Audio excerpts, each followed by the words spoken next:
Hello my dear student, toppers English class में आपका स्वागत है। आज हम क्लास 10 की बहुत ही इम्पोर्टेंट पोइम है a tiger in the juice का सेंटलेडिया देखेंगे डियर स्टूडेंट। और उसके हमने आपको मीनिंग भी वर्ड बाय वर्ड हम आपको इसके मीनिंग भी बताएंगे और हिंदी एक्सप्लेन भी करेंगे ताकि आपको बिल्कुल क्लियर हो जाए। लेकिन डियर स्टूडेंट, इस साल के लिए आपको ये तैयार जरूर करनी है, काफ़ी ही इम्पोर्टेंट सेंटलेडिया है इस साल के लिए, विशेष रूप से 2025 के लिए।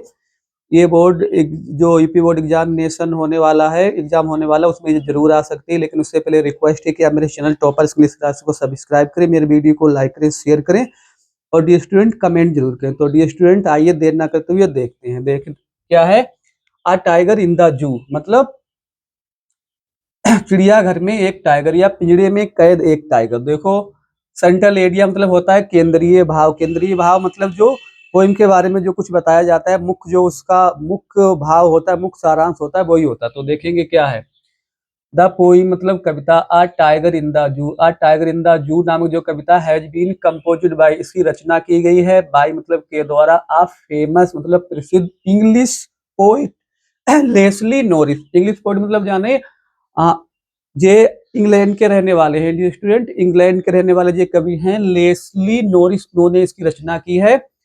तो अगर इतना आप वहां पर बोर्ड परीक्षा में लिखेंगे तो इससे उम्मीद है कि आपको पूरे नंबर मिलेंगे। इसी हिसाब से आपको लिखना जैसे हमने यहाँ पर इसे लिखा है। तो देखेंगे और क्या है इन दिस पोइम, इस कविता में द पोइट मीन्स कवि इज ट्राइंग, कोशिश कर रहा है to contrast.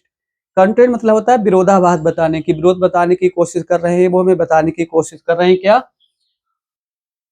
Uh tiger in the zoo, कि एक टाइगर जब पिंजड़े में कैद होता है, जब चिड़ियाघर में होता है, with the tiger in its natural habitat, और उससे विरोधाभास बताने की जो कोशिश कर रहे हैं जब कोई टाइगर अपने प्राकृतिक बास में होता है, निवासी स्थान में होता है। हैबिटेट मतलब निवासी स्थान। तो उससे इन्होंने तुलना की है कि जब एक टाइगर किसी चिड़ियाघर में बंद होता है, किसी पिंजड़े में बंद होता है, और एक टाइगर जो है अपने नेचुरल जो प्राकृतिक उसका निवास स्थान है वहां होता है, तो उसमें और उसमें क्या अंतर है, क्या मतभेद है, क्या डिफरेंस है। देखो, द टाइगर मीन्स टाइगर बोई बाघ can take only a few step, step माने कदम, कुछ ही कदम चल सकता है, इन हिज केज अपने पिंजड़े में। मतलब लेस्ली नॉरिस बता रहे हैं कि टाइगर जो होता है वो अपने पिंजड़े में कुछ ही कदम चल सकता है।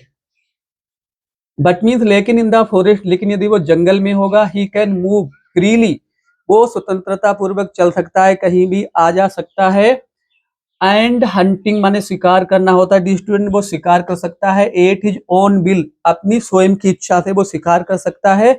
उसी पर उसको किसी पर निर्भर रहने की जरूरत नहीं होती है। The poem means Kavita Conway's मतलब पहुंचाना या देना, देती है। द मैसेज माने संदेश, दैट मीन्स की tiger is the king of the forest, कि टाइगर जो है वो जंगल का राजा है और उसे पिंजड़े में कैद करना ठीक नहीं है। जंगल का राजा है, ही इज बोर्न फ्रीली, वो स्वतंत्रता पूर्वक पैदा हुआ है, स्वतंत्रता पूर्वक पैदा हुआ है और उस पर किसी का कोई अधिकार नहीं है, वो स्वतंत्र ही रहना चाहता है। We should not keep him, हमें बी माने हमें, शुड नॉट नहीं, कीप माने रखना चाहिए, हिम माने उसे, हमें उसे नहीं रखना चाहिए द केज पिंजड़े में, इसलिए हमें उसे पिंजड़े में कैद करके नहीं रखना चाहिए। देखो, द पोइट मीन्स कवि वांटेड माने चाहता है, टू शो मीन्स दिखाना, द डिफरेंस माने अंतर, बिटवीन माने बीच में, द टू इन्वायरमेंट्स दो वातावरणों के। अब आप सोच रहे होंगे कि इन्वायरमेंट तो देखो पर्यावरण होता है डियर स्टूडेंट, पर्यावरण भी होता है, वातावरण भी होता है, यहाँ पर इसका मतलब है वातावरण। तो इस तरीके से कवि जो है यहाँ पर हमें दो वातावरणों के बीच, दो पर्यावरण के बीच एक अंतर बताना चाहता है, एक विरोधाभास बताना चाहता है। तो डियर स्टूडेंट्स, अभी हमने आपको पूरा सेंट्रल एरिया भी कराया है और इसका वर्ड बाय वर्ड हिंदी हमने एक्सप्लेन भी किया। आप डियर स्टूडेंट कुछ मीनिंग देख लेते हैं ताकि आपको और भी आसान हो जाए। जैसे देखो क्या है कॉन्ट्रेस्ट, कॉन्ट्रेस्ट मतलब होता है विरोधाभास, विरोध बताना। हैबिटेट मतलब होता है निवास, निवास स्थान होता है। डिफरेंस मतलब ये होता है डी स्टूडेंट अंतर। इन्वायरमेंट मतलब होता है वातावरण या पर्यावरण भी होता है। नेचुरल मतलब होता है प्राकृतिक। और क्या है कॉन्वे मतलब देना या पहुंचाना। तो ये इसके मीनिंग है डी स्टूडेंट। तो हमने आपको बहुत ही सिंपल भाषा में ये सेंट्रल आइडिया कराया डी स्टूडेंट। उम्मीद है कि आपको ये जरूर समझ में आएगा। लेकिन आपसे रिक्वेस्ट है कि आप मेरे चैनल टॉपर्स इंग्लिश क्लास को सब्सक्राइब करें, मेरे वीडियो को लाइक करें, शेयर करें डी स्टूडेंट्स, और कमेंट जरूर करें। Thanks for watching the video.